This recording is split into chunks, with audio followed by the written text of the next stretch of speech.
everyone, and welcome back to my channel.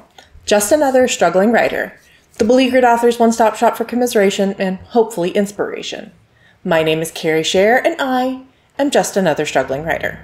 Well, today I have a new kind of video for you, and it is a comfort rewatch and reaction to one of my favorite anime series of all time, Cardcaptor Sakura.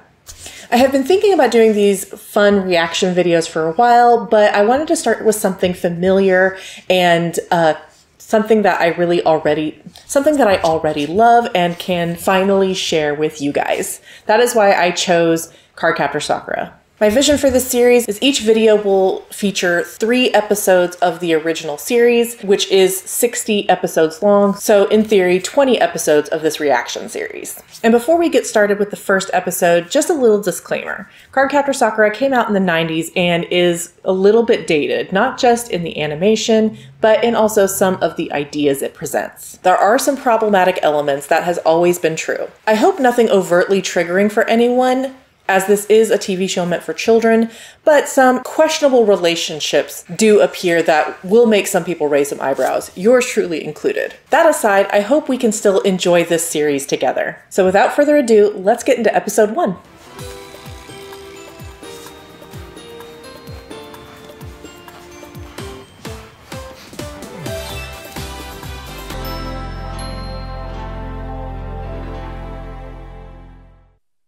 Tokyo Tower's gotta be iconic.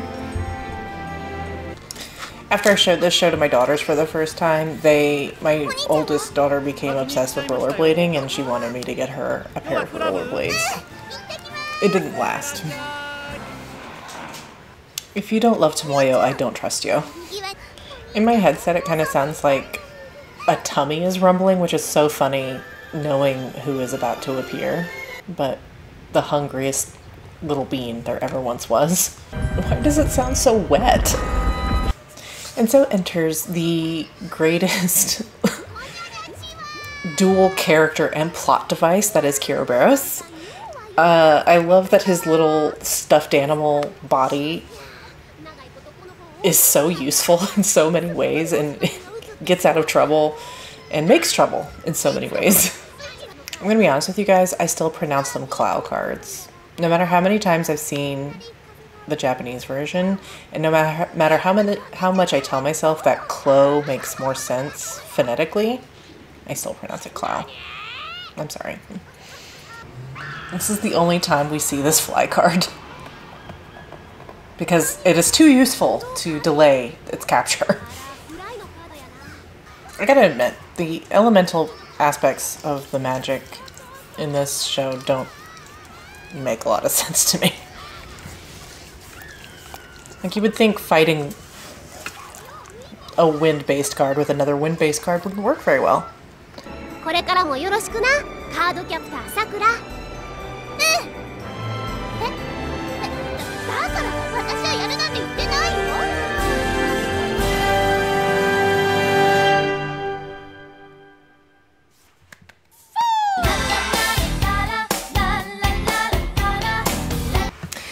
Is episode 1. In this episode, we of course establish our main character Sakura and her family, her brother's best friend Yukito, who she has a little bit of a crush on, her best friend Tomoya, who has a little bit of a crush on her, and then of course we get into the main meat of the story where we are introduced to the Clow cards, which are a set of magical cards that can do all kinds of things, and thus we embark on the adventure. Even though I was already well over the age category by the time I finally saw the show, I think I was 14 or 15, I just fell in love with it. It's just so charming and comforting, where you can invest in the characters and invest in the stakes without ever feeling like there's too much at risk, and the relationships and the dynamics that all the characters establish with each other, and it's all just so comforting and so fun for me. So that's episode 1. I'm gonna take a little break and then we'll get back into it with episode 2. Okay, we're back. I've got a soda and I've got my heating pad because it was getting cold over in this corner, and we've got Cardcaptor Sakura episode 2, which is Sakura's wonderful friend. And I think I forgot to mention the title last time, which was Sakura and the Strange Magical Book. But this one is episode 2, so let's get started. And of course, Tomoyo has to find out immediately because that also would be too inconvenient for the plot. But that's fine, because Tomoyo is the best.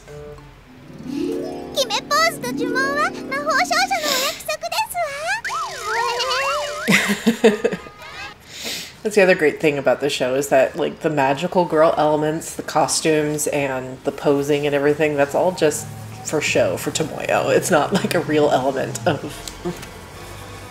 the actual magic. Which is great. It's a great subversion of the magical girl trope.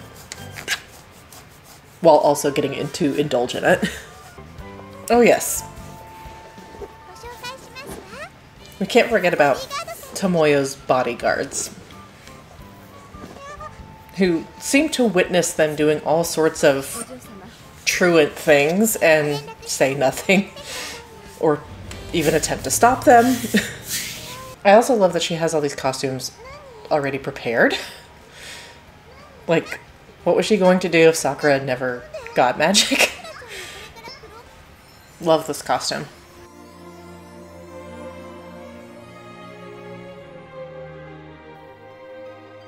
And anytime Kiro matches, it's a great day. The shadow card is one of the coolest cards, too. It's a shame that it doesn't actually get used too often. I wonder who's going to fix all these broken windows. The first time we see her little magical pose.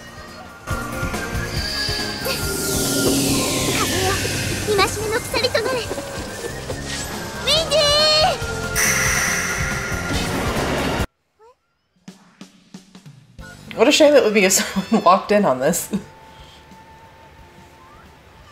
Well, a shame for Sakura.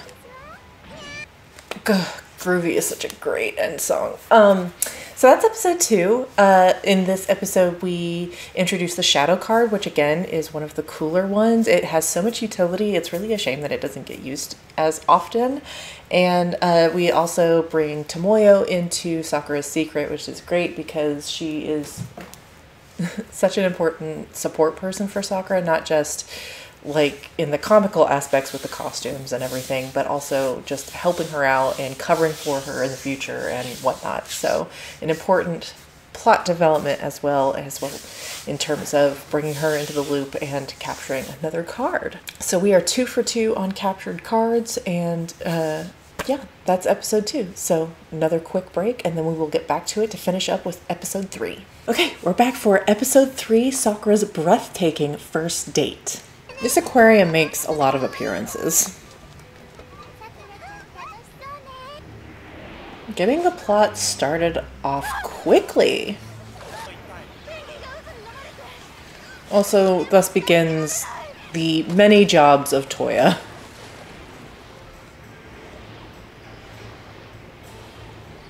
Why he doesn't have school today? No one knows.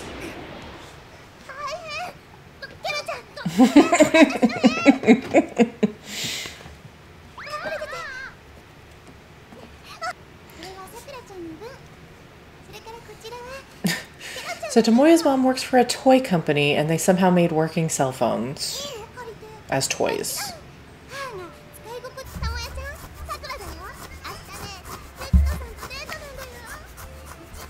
Sakura really pioneering the cell phone there.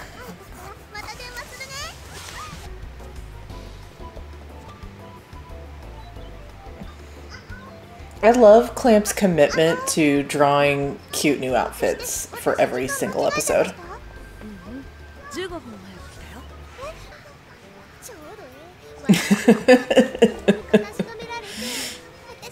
Kiro in the sunglasses.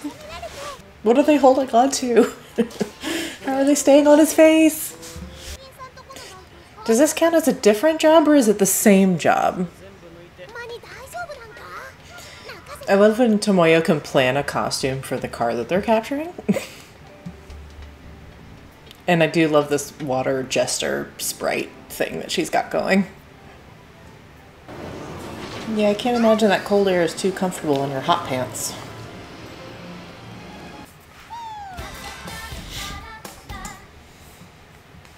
And that's it. That's the first 3 episodes of Cardcaptor Sakura, one of my favorite anime manga series of all time. In this 3rd episode, we established a little bit more about her crush on Yuki and also captured the 2nd element card, Watery. So that brings our cards captured up to 3 with Fly, Shadow, and Watery for a total of 3.